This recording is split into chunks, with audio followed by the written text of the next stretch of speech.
Why are you feeding Mom's bones? It happened when my husband was giving a bone treat to our pet dog. My niece suddenly pointed at that bone. My 5-year-old niece had always been a child who spoke about mysterious things. So, I thought this was just one of those instances. But the way she started trembling and turning pale wasn't something to take lightly. There's no way that could be true. As I began to investigate further, I would soon confront chilling facts. My name is Kate. I married my husband Mike 3 years ago, and we've had happy days. If there was one worry, it was our difficulty in conceiving a child. But it is said that babies come in their own time, and there's no point rushing it. The slight loneliness we felt was compensated by our dog Chad, whom we got in the meantime. And we had something to look forward to as a couple regularly. Sorry for this again. Please take care of my daughter. It was about taking care of my niece Juliet, who Nancy, my sister-in-law, brought along. Nancy had returned from her maternity leave a few years back, so she left Juliet with us when she worked on weekends. Juliet was an adorable girl who had grown quite fond of us, and my husband and I cherished her as if she were our own child. Juliet had a slightly peculiar ability. It might sound strange, but she was unusually perceptive. She could predict snack offerings or never lose at rock paper scissors against me. While my husband seemed unconcerned, I jokingly referred to Juliet's ability as prophecy. As for why we ended up looking after Juliet so often, that was due to my brother, Chris. My sister-in-law worked for a well-known company and earned a considerable salary. My brother, who married her, took advantage of her income and quit his job, spending more and more time at the slots. Consequently, even when Nancy worked on weekends, my brother wasn't home, leaving Juliet alone. Taking care of Juliet was fine, but if this lifestyle continued, it would be quite burdensome for my sister-in-law. I suggested discussing it with our parents several times, but she gently refused. I appreciate your concern. But it's our problem, and I don't want to worry you. Besides, except for his love for slots, he's actually a good person who helps with chores. She said she wasn't considering divorce because of the children. But during one such conversation, a call came from my brother, asking for money. Nancy, I'm on a roll at the slots right now, but I'm a bit short on cash. Can you bring me some right away? I'll pay you back double. As my carefree brother's words leaked through the phone, I felt irritated. Didn't he understand what Nancy was going through? Nancy smiled faintly, seeming a bit tired, and at that moment, Juliet, who had been playing with my husband in the distance, suddenly started rummaging through the drawers. Without being told, she took out cold medicine and brought it to Nancy. Mom, take this medicine. Thank you. But Mom's fine, so don't worry. She's just a little tired. Juliet, you're so kind. Even a child could be considerate, yet my brother. At that moment, I didn't think much of it. However, the one who dropped off my niece the following weekend was my brother Chris. It was a bit surprising since it was usually my sister-in-law who brought her. Isn't this unusual? Sacrificing slots for family time? Chris replied. Don't put it like that. Actually, Nancy caught a cold, so I want you to look after Juliet for a few days. I'm too busy going to the hospital or nursing Nancy. Hearing that, I remembered when Juliet brought her the cold medicine. I'm worried too. Shall I go and cook dinner? Chris responded. No, don't worry about it. Nancy herself says she'll be fine with a bit of rest. Take this opportunity to take care of Nancy more. Okay? Sure. I need to hurry back to take care of her, so I'll leave now. With his ears possibly ringing, my brother hurried to leave. Juliet, who had seen that, murmured softly. You'll lose even at slots. Chris responded. I said I'll take care of your mom. I'm not going today. Despite Juliet reaching out to him, my brother left without even acknowledging her, hastily putting on his shoes. What was that attitude? While gently stroking the seemingly lonely Juliet, I scolded him in my mind. I planned to give him a piece of my mind next time, but he came again on the same day. It turned out he needed money because he couldn't afford groceries for dinner. I hope you didn't go to the slots again? Chris chuckled. Ha ha ha, Nancy seemed calmer by noon, so it was a brief break. Anyway, can you lend me some money? She's hungry waiting for me at home. With that, I couldn't possibly give him a lengthy lecture. Reluctantly, I handed him two $20 bills. Thanks. I'll pay you back double for this. You don't have to double it, just make sure to pay it back. Don't worry. I'll soon make a lot more. A lot more? Is he talking about slots again? Before I could question him further, he dashed out of the door. For the next 3 days, there was no contact from my brother, and I continued to look after Juliet. I didn't think there was a problem since it was just a cold, but I was starting to get worried. Just as I was thinking of going to check on Nancy, my brother suddenly showed up without any notice. Moreover, he had shopping bags full of sweets and snacks in both hands. I'm sorry for not contacting you. I was busy with unfamiliar nursing duties. Nancy isn't fully recovered yet, so she can't go out, but she's doing much better. Seeing my brother laugh carefreely, I felt relieved that my sister-in-law seemed fine. That's okay, but what about these sweets? These are a thank you for looking after Juliet this time. I'll probably need your help a bit more, so this is for that too. Inside the bag he handed me was a lineup that looked like prizes from a slot machine. Did he go again? However, seeing Juliet's eyes sparkle beside me, I decided to let it go and handed the heavy bag to my husband. This delighted Mike, who loved sweets. I also prepared something special. My brother reached into the bag of sweets and pulled out something. Tada! It's bone-shaped dog chew. Chad has been keeping Juliet company, so I bought this as a thank you. Our beloved dog noticed the dog chew and began to run around my husband's feet excitedly. Mike, this dog chew has great reviews. Give it to him right away. My husband, taking the sweets out of the bag, said, "Thank you." Chad, excited by the bone-shaped chew that looked just like a real bone, eagerly bit into it. It's really popular. I didn't expect him to be so happy. While watching the playful Chad, I suddenly looked at Juliet with a smile. Then, for some reason, she turned pale and began to tremble violently. "What's wrong?" Juliet murmured. Why? Are you letting them eat it? Although it was barely audible, the next part was clear. Why are you letting him eat Mom's bones? Upon hearing this, everyone fell silent for a moment. It sounded like a joke, but my niece's expression was deadly serious.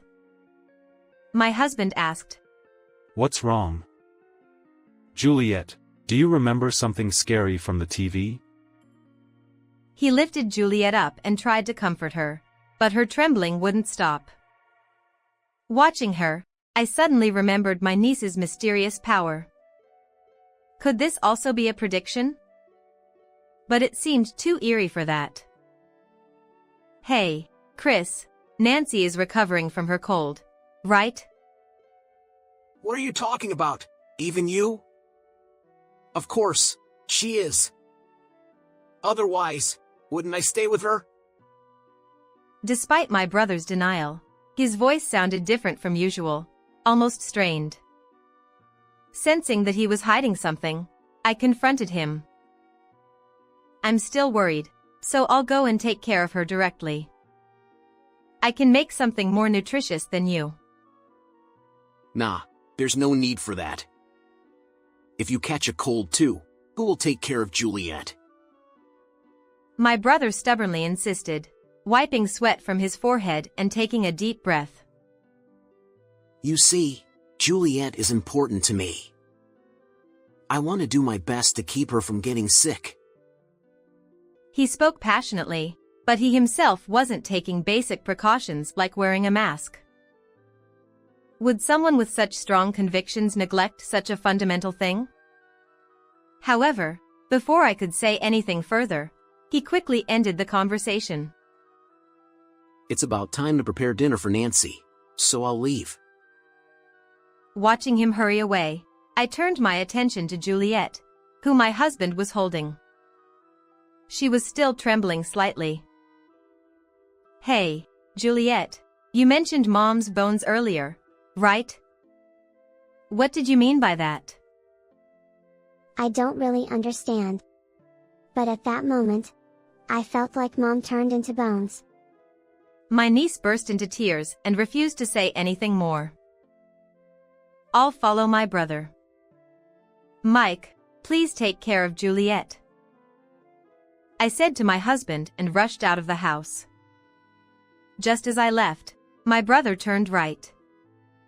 Keeping a certain distance to avoid being noticed, I followed him. But what could my brother be hiding? An affair? Or a marital dispute? None of them seemed to connect to the bones Juliet mentioned. Lost in thought, I realized my brother continued straight down the road where he should have turned. Where was he headed when their house was in the opposite direction? After about 5 minutes, we arrived at a deserted park. The swings were rusted and unusable, and my brother was meeting a man there. Even from a distance, the man looked muscular. Their conversation was too quiet to hear clearly, but my brother seemed to be flattering. I strained my ears to listen, and for a moment, I caught a snippet of their conversation. But the content was too shocking. I almost shouted and had to cover my mouth with my hand. Unable to stay put, I hurried back to my brother's house. Breathless, I arrived and used the spare key I had been given before. Then, the next moment, I felt a heavy, polluted atmosphere. No wonder, trash was scattered around, and an unpleasant smell filled the air, indicating an unventilated, unsanitary environment. Looks like taking care of her was a lie after all. Where's Nancy? I called her name at the entrance, but there was no response from inside the house. I reluctantly entered. After peeking into the living room and kitchen, I opened the door to the bedroom at the back and froze in place. There, tied up with ropes on all limbs and gagged with a muzzle, lay my sister-in-law. Nancy, are you okay? I rushed to her and untied her restraints. Give me water. I fetched a bottle from the fridge and handed it to her. She drank it all in one go. Terrible. My brother did this, didn't he? Despite him being my brother, I felt fear. But for now, I needed to call an ambulance because my sister-in-law was in distress. I rushed out, forgetting my phone at home. As I stood up to use the house phone, I froze the next moment. My brother, who had somehow returned, was looking at me. What's going on? Chris? Explain yourself. I had no choice. If I didn't do this, my life would be in danger. Is it about debts? While searching for my sister-in-law, I rummaged through the rooms. I stumbled upon a pile of overdue notices thrown on the living room table.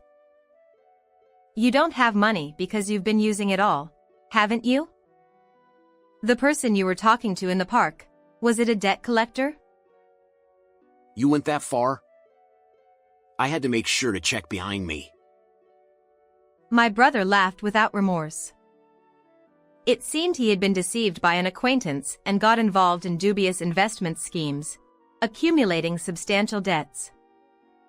However, in the end, it turned out to be a scam, and he was left with nothing. And so, when my brother struggled with repayment, he considered a nefarious plan. The conversation I overheard in the park a few hours ago between him and the debt collector revealed their plan to make my sister-in-law disappear and claim insurance money. But I didn't want to believe it. I didn't want to think my brother was such a terrible person. I'm going through a lot too. The kid is noisy, and Nancy keeps saying I should work. So, I aim for a big turnaround, but even the person I trusted betrayed me.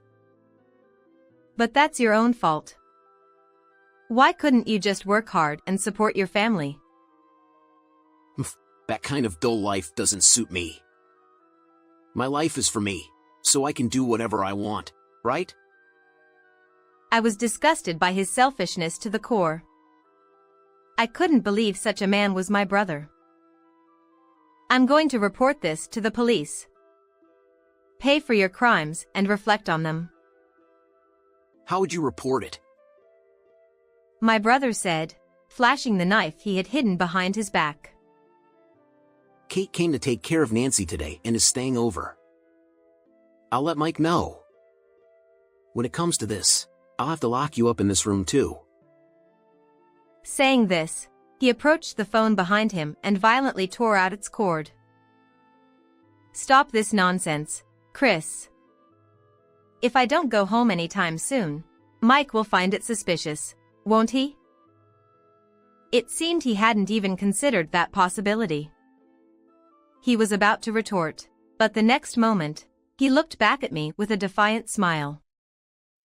Hey, Kate, why don't we team up? What? I was speechless at the unexpected words from my brother. But he paid no attention to my bewilderment. Actually, I've been thinking about a perfect crime. With a smug expression, he gleefully revealed his secret. But I couldn't shake off a sense of dread.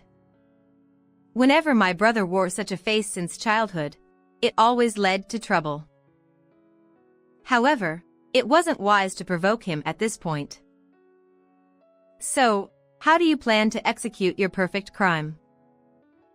It's Chad.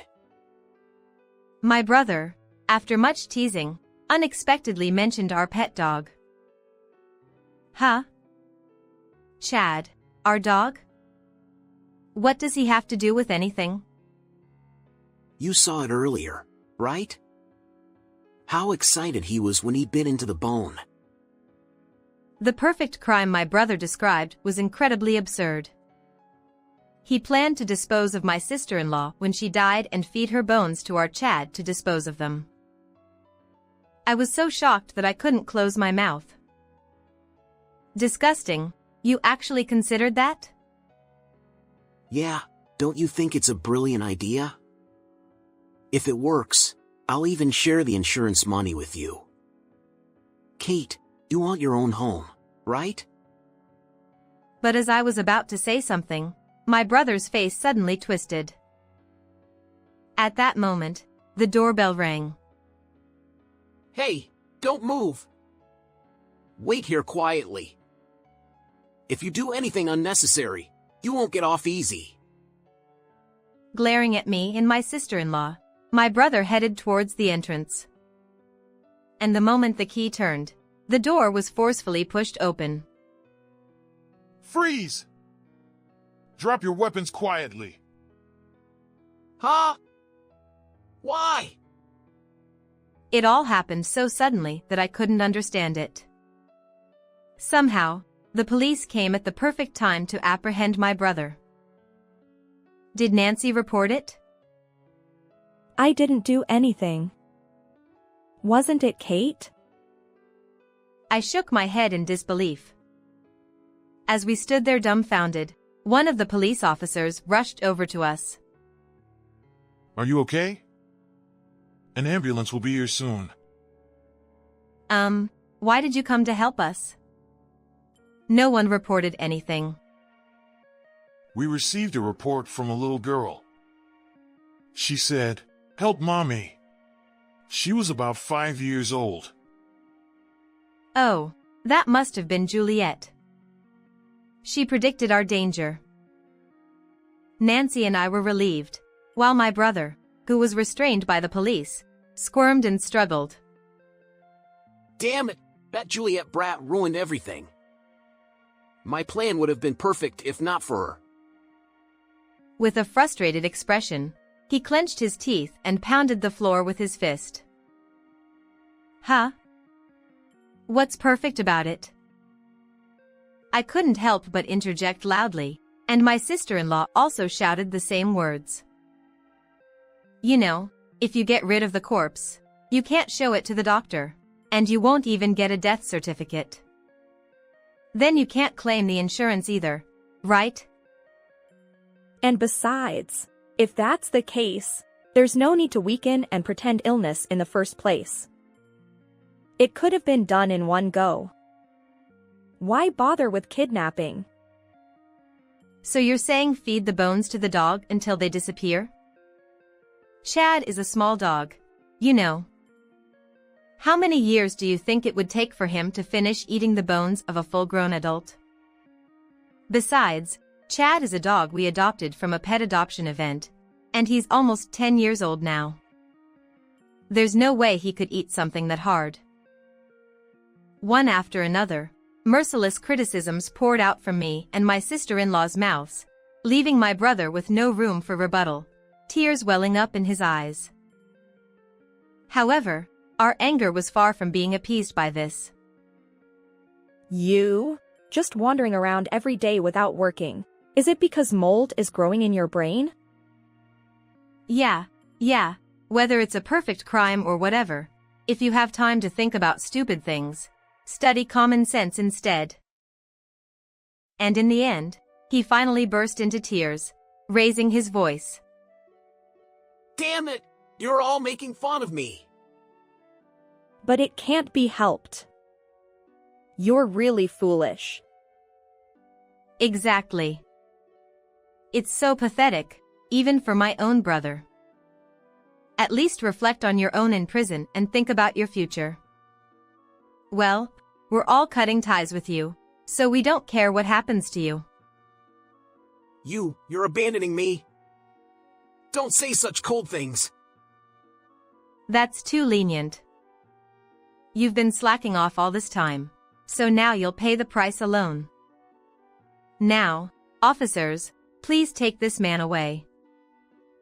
My brother continued to wail and protest as he was handcuffed and taken away in a police car. My sister-in-law soon headed to the hospital in the ambulance that arrived shortly, and she reunited with Juliet, who arrived with my husband. Thank you today. Thanks to Juliet, Mommy and I were saved. In response to my words, my niece happily nodded. My husband and I smiled, knowing that we would continue to support my sister-in-law and Juliet. Later, my brother was sentenced to prison, and my sister-in-law divorced him, demanding $50,000 in compensation and $100,000 in child support. My parents and I also cut ties with my brother, so his future, already burdened with debt, would be even tougher after his release. My husband, Chad, and I continue to live happily, occasionally taking care of our niece. Juliet, are you lonely because Mommy is at work? Not at all. Because I'm going to be a big sister soon. And a month later, I understood the meaning of my niece's words when I discovered a new life at the obstetrician's office. How did you like this story? Please also subscribe to our channel. See you again in the next video.